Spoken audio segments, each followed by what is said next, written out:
Əksər insanlar sağlamlığın qədrini yalnız xəstələnəndə anlayır. Hətta bəziləri həkimə getsəm nəsə çıxacaq deyə xəstəxanadan uzaq qaçır. Halbuki tibbdə bu anlayışın tam əksi təbliğ olunur. Erkən diaqnoz həyat xilas edir. Check-up müayinəsindən keçmisinizmi? Yox. Mən təzəliklə keçmişəm hamısından. Bəs siz niyə keçməmisiniz? Nə bilim. Mən saatimə görə keçmişəm də, saatimdə olan problemlərə görə təzəliklə keçmişəm. Check-updan keçmisinizmi? Yox, Niyə? lazım olmuyor. Səhiyyə elə bir sistemdir ki, insanlar gərək hər zaman gəlsin, keçsinlər müayinədən. Bu, insanların həm sağlamlığı üçün keyfiyyətlidir, həm də gələcəkdə həkimlərin müayinə zamanı onların o xəstəliyini tez qarşısını almaq məqsədi ilədir. Əslində bir ildə bir dəfə mütləq lazımdır, amma demək olar ki, eləmirik bunları, belə deyək. Siz nəyə görə eləmirsiniz? Məhz Çünki ona görə ki, çox bahadır. Aparatlar çox bahadır. Sonra səhiyyənin özü çox bahadır. Həmin o dediyiniz xidmətlər ki var.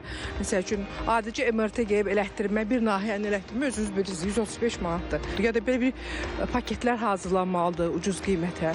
Mən belə fikirləşirəm. Xəstəliklərin inkişafı bir müddət apardığı üçün və uzun müddət, bəzən də illər sakit inkişaf etdiyini nəzərə alaraq check-up'lar olduqca önəmlidir. Ona görə də hər bir insan 18 yaşından sonra hər bir müddətdən bir check-up'lara cəlb olunmalıdır. Bunun üçün də ilk növbədə həmin insanlar öz həkimi ilə bir ünsiyyət qurmalıdır. Öz həkimini müəyyənləşdirib tanımalıdır. İstəyir poliklinikada olsun, istəyir özəl xəstəxanada olsun, özəl tibb müəssisəsində fərq eləməz.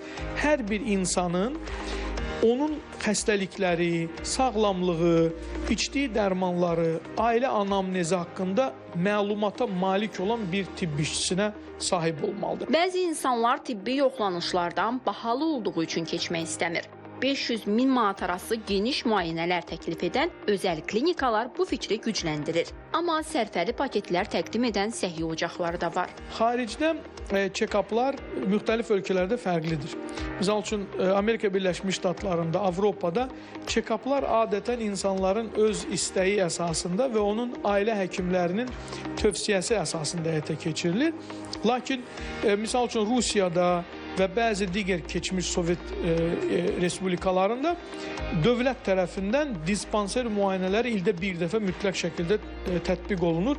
Həmin insanlarla poliklinikalar əlaqə saxlayır, onlara mütləq qaydada tövsiyə edir ki, gəlsinlər həkim müayinəsinə. Check-up lüks xidmət deyil, sağlamlığımız üçün ehtiyacdır. Gələcəkdə xərçəng, şəkər, ürək-damar xəstəlikləri ilə mübarizə aparmamaq üçün yoxlanmaq vacibdir. Maarifləndirmə, qiymət siyasəti, sığorta sisteminin güclənməsi və ictimai təbliğat olmadan bu mədəniyyət inkişaf etməyəcək.